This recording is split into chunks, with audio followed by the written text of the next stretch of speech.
Hi everyone, welcome to today's class. Today's topic is spermatogenesis.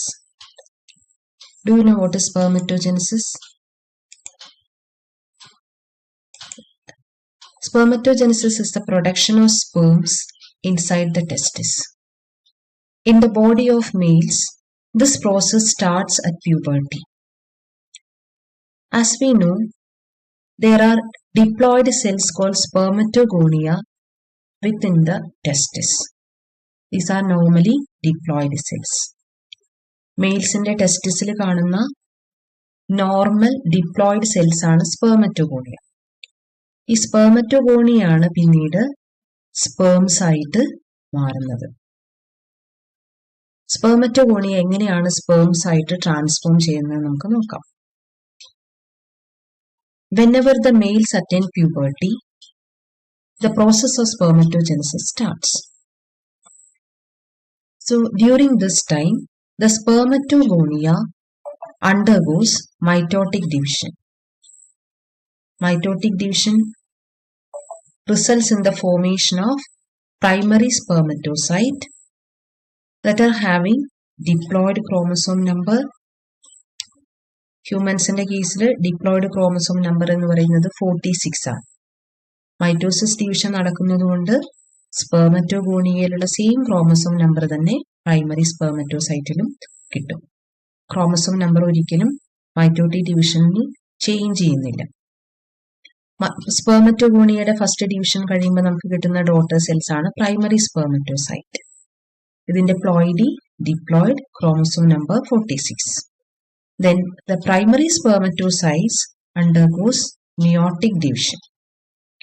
Meiotic division നടക്കുമ്പോൾ chromosome number half ആവുമെന്ന് നമുക്കറിയാം.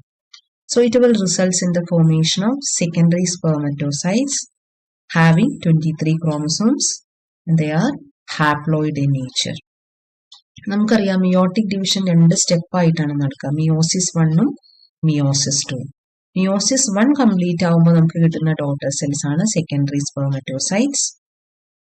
Meiosis 2 കൂടെ complete ആവുമ്പോൾ it will result in the formation of spermatids. Spermatids എന്ന് പറയുന്നത് haploid cells ആണ്. എത്ര chromosome number ഉണ്ടാവും? 23 ക്രോമസോംസ് ഉണ്ടാവും. അപ്പോൾ മിയോട്ടിക് ഡിവിഷൻ കംപ്ലീറ്റ് ആയി. മിയോട്ടിക് ഡിവിഷൻ കംപ്ലീറ്റ് ആവുന്ന സമയത്ത് ഫോം ചെയ്യുന്ന സെൽസ് ആണ് സ്പെർമാറ്റിഡ്സ്. ഇനി സ്പെർമാറ്റിഡ്സിന് എന്ത് നടക്കുന്നു നോക്കാം. Spermatids are haploid cells having 23 chromosomes. സ്പെർമാറ്റിഡ്സിന്റെ ഫോർമേഷനോടുകൂടി ഡിവിഷൻ കംപ്ലീറ്റ് ആവും. പിന്നീട് ഡിവിഷൻ ഒന്നും തന്നെ നടക്കുന്നില്ല. But there occurs some structural changes to the spermatids. We can call it as maturation of the spermatids. This process is known as spermiogenesis. What is spermiogenesis? It is the sum total of all the structural changes occurring to the spermatids, converting them into spermatozoa or sperms. സ്പെർമാറ്റിഡ്സും സ്പേംസും തമ്മിലുള്ള difference എന്താണ്? സ്പെർമാറ്റിഡ്സ് എന്ന് പറയുന്നത് immature cells ആണ്. അവർക്ക് motility ഇല്ല. ഈ സ്പെർമാറ്റിഡ്സ് ആണ് സ്പെർമിയോജെനസിസിന് ശേഷം മോട്ടൈൽ ആയിട്ടുള്ള ഫങ്ഷണൽ ആയിട്ടുള്ള സ്പെർമറ്റോസോവ അല്ലെങ്കിൽ സ്പേംസ് ആയിട്ട് മാറുന്നത്. ഈ പ്രോസസ്സിനെ നമ്മൾ വിളിക്കുന്ന പേരാണ് spermiogenesis. So after spermiogenesis spermatids are converted into spermatozoa. Spermatozoa are haploid in nature having 23 chromosomes. Whenever the spermatozoa are formed, they are seen embedded within the Sertoli cells.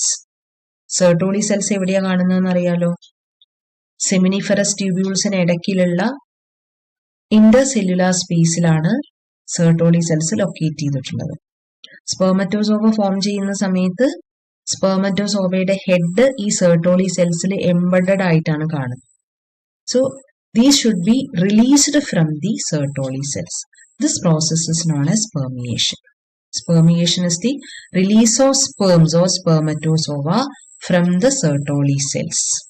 അങ്ങനെ സ്പെർമിയേഷൻ കഴിയുമ്പോൾ സ്പേംസ് റിലീസ് ചെയ്യപ്പെടുന്നു.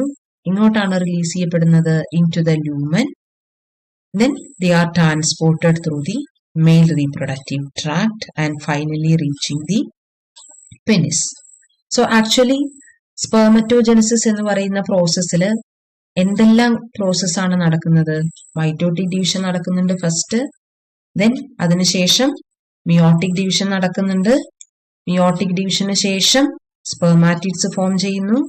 സ്പെർമാറ്റിഡ്സിന് form ചെയ്തതിന് ശേഷം division ഇല്ല, അതിന് പകരം സ്പെർമിയോജെനസിസ് എന്ന് പറയുന്ന സ്ട്രക്ചറൽ ചേഞ്ചസ് നടക്കുന്നു. സ്പെർമറ്റോസോവ അല്ലെങ്കിൽ സ്പേംസ് ഫോം ചെയ്യുന്നു. അതിനുശേഷം റിലീസ് ഓഫ് സ്പേംസ് ആണ്, ദാറ്റ് ഇസ് കോൾഡ് ആസ് സ്പെർമിയേഷൻ.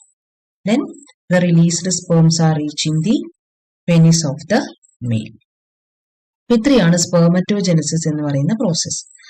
ഇനി അടുത്ത ക്വസ്റ്റ്യൻ, എന്തുകൊണ്ടാണ് സ്പെർമറ്റോജെനസിസ് മെച്യൂരിറ്റിയിൽ സ്റ്റാർട്ട് ചെയ്യുന്നത്?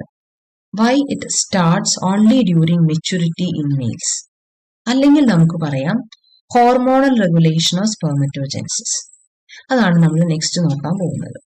So it is during the puberty or maturity, the hypothalamus secretes gonadotropin releasing hormone or GnRH in male's body. Maturity എത്തുമ്പോഴാണ് ഹൈപ്പോതലാമസിൽ നിന്ന് ഗൊണാഡോട്രോപ്പിൻ റിലീസിംഗ് ഹോർമോൺ സെക്രീറ്റ് ചെയ്യപ്പെടുന്നത്. Hypothalamus നമുക്കറിയാം ബ്രെയിനിന്റെ ഒരു പാർട്ടാണ്. This part secreting the GnRH. Now what is the role of GnRH? GnRH എന്താണ് ചെയ്യുന്നത്? It can stimulate the anterior pituitary. നമുക്കറിയാം പിറ്റ്യൂട്ടറി ഗ്ലാൻഡിന് ആന്റീരിയർ പിറ്റ്യൂട്ടറി, പോസ്റ്റീരിയർ പിറ്റ്യൂട്ടറി എന്ന് പറയുന്ന 2 പാർട്സ് ഉണ്ട്. അതിലെ ആന്റീരിയർ പിറ്റ്യൂട്ടറിയെ ഇൻഫ്ലുവൻസ് ചെയ്യാൻ പറ്റുന്ന ഹോർമോണാണ് GnRH. So it stimulates the anterior pituitary to secrete the gonadotrophins. What are gonadotrophins? FSH and LH. FSH stands for follicle stimulating hormone and LH stands for luteinizing hormone. ഈ 2 ഹോർമോൺസിനെയും കൂടെ collective ആയിട്ട് നമ്മൾ വിളിക്കുന്ന പേരാണ് gonadotrophins. ഹൈപ്പോതലാമസിൽ നിന്നും gonadotropin releasing hormone secrete ചെയ്യുമ്പോൾ anterior pituitary അതിനനുസരിച്ച് FSHഉം LHഉം secrete ചെയ്യും. ഇനി എന്താണ് FSHന്റെയും LHന്റെയും റോൾ എന്ന് നോക്കാം. FSH can stimulate the Sertoli cells and LH can stimulate the Leydig cells. Sertoli cells എവിടെയാണ് കാണുന്നത്? On the wall of the seminiferous tubule. Leydig cells located at the intercellular spaces between the seminiferous tubules. Leydig cellsനെ നമ്മൾ interstitial cells കൂടെ വിളിക്കാറുണ്ട്. ഇനി എന്താണ് Leydig cellsന്റെ function? It can secrete the male hormone called testosterone. Leydig cells testosterone എന്ന് പറയുന്ന male hormone secrete ചെയ്യും. What is the function of testosterone? It induces the process of spermatogenesis. നമ്മൾ നേരത്തെ പഠിച്ച സ്പെർമറ്റോജെനസിസ് എന്ന് പറയുന്ന പ്രോസസ്സിന് ഇൻഡ്യൂസ് ചെയ്യുന്ന ഹോർമോണാണ് ടെസ്റ്റോസ്റ്റീറോൺ. അങ്ങനെ LHന്റെ ഹെൽപ്പോടുകൂടി ടെസ്റ്റോസ്റ്റീറോൺ സെക്രീറ്റ് ചെയ്യപ്പെടുന്നു. ടെസ്റ്റോസ്റ്റീറോൺ സെക്രീഷൻ നടക്കുന്നതോടുകൂടി സ്പെർമറ്റോജെനസിസ് സ്റ്റാർട്ട് ചെയ്യും. ഇനി FSHന്റെ ഫംഗ്ഷൻ എന്താണ്? It induces the Sertoli cells to secrete some factors. Sertoli സെൽസിൽ നിന്നും ചില ഫാക്ടേഴ്സിനെ സെക്രീറ്റ് ചെയ്യുക എന്നുള്ളതാണ് FSHന്റെ function. This factors are inducing the process of spermiogenesis, that is maturation of the spermatids into spermatozoa. അങ്ങനെ LHന്റെ ഹെൽപ്പോടുകൂടി സ്പെർമറ്റോജെനസിസ് നടക്കുന്നു. അതിനുശേഷം FSHന്റെ ഹെൽപ്പോടുകൂടി സ്പെർമിയോജെനസിസ് നടക്കുന്നു. ഇതാണ് ആക്ച്വലി പ്യൂബർട്ടി ടൈമിൽ ഒരു മെയിൽ ബോഡിയിൽ നടക്കുന്നത്. അപ്പോൾ എന്തുകൊണ്ടാണ് പ്യൂബർട്ടി ടൈമിൽ മാത്രം സ്പെർമറ്റോജെനസിസ് സ്റ്റാർട്ട് ചെയ്യുന്നതിന് ആൻസർ കിട്ടിയല്ലോ. അപ്പോഴാണ് ഹൈപ്പോതലാമസിൽ നിന്ന് GnRHന്റെ സെക്രീഷൻ സ്റ്റാർട്ട് ചെയ്യുന്നത്. ഇതാണ് ഒരു ഫുൾ ആയിട്ടുള്ള ഹോർമോണൽ റെഗുലേഷൻ കാണിക്കുന്ന സ്ലൈഡ്. ഓക്കെ, അപ്പൊ ഇത് നോക്കി ഹോർമോണൽ റെഗുലേഷൻ ഓഫ് സ്പെർമറ്റോജെനസിസ് എന്താണെന്നുള്ളത് നന്നായി മനസ്സിലാക്കുക. അപ്പൊ നമ്മളിപ്പോ പഠിച്ചത് സ്പെർമറ്റോജെനസിസ് എന്ന് പറയുന്ന പ്രോസസ്സും how spermatogenesis is regulated by hormones എന്നുള്ളതാണ്. അപ്പൊ ഈ 2 ടോപ്പിക്കും ഭംഗിയായി മനസ്സിലായിട്ടുണ്ടെങ്കിൽ നിങ്ങൾക്ക് ഈ ക്വസ്റ്റ്യൻസിന്റെയൊക്കെ ആൻസർ കണ്ടുപിടിക്കാം. കറക്റ്റായിട്ട് വീഡിയോ കണ്ട് മനസ്സിലാക്കിയതിന് ശേഷം ഈ ക്വസ്റ്റ്യൻസിന്റെ എല്ലാം ആൻസർ കണ്ടുപിടിക്കുക. Find out the ploidy and chromosome number of the following cells. primary spermatocytes, spermatids, spermatozoa. Spermatozoa is also known as sperm. രണ്ടും ഒരേ പേര് തന്നെയാണ്. Then male germ cells. Male germ cellsൽ നമ്മൾ പറയുന്ന വേറൊരു പേരാണ് spermatogonia. ഓക്കെ, അപ്പൊ ഈ എല്ലാ സെൽസിന്റെയും പ്ലോയിഡിയും ക്രോമസോം നമ്പറും കണ്ടുപിടിക്കുക. Next question, how does spermatogenesis begins only at puberty in males? മെയിൽസിൽ spermatogenesis start ചെയ്യുന്നത് പ്യൂബർട്ടി എത്തിയതിനു ശേഷം മാത്രമാണ്. അതിന്റെ റീസൺ എന്താണെന്ന് കണ്ടുപിടിക്കുക. അടുത്ത question, why spermatogenesis continues throughout life in males? നമുക്കറിയാം spermatogenesis മെയിൽസിന്റെ ലൈഫ് ടൈം മൊത്തം നടക്കുന്നുണ്ട്. സ്പേമിന്റെ മോട്ടിലിറ്റി, ഫങ്ഷൻ ഇതൊക്കെ റെഡ്യൂസ് ചെയ്യുമെങ്കിലും സ്പേം പ്രൊഡക്ഷൻ അവരുടെ ഡെത്ത് വരെ മെയിൽസിൽ നടക്കുന്നുണ്ട്. ഇതിന് എന്തായിരിക്കാം കാരണം? അപ്പൊ ഈ ക്വസ്റ്റ്യൻസിന്റെ എല്ലാം ആൻസർ കണ്ടുപിടിക്കാനായിട്ട് ശ്രമിക്കുക. ഈ വീഡിയോ നിങ്ങൾക്ക് മനസ്സിലായി, യൂസ്ഫുൾ ആയി എന്ന് തോന്നുകയാണെങ്കിൽ ഫ്രണ്ട്സിനൊക്കെ ഷെയർ ചെയ്യുക, സപ്പോർട്ട് ചെയ്യുക. Okay, thank you.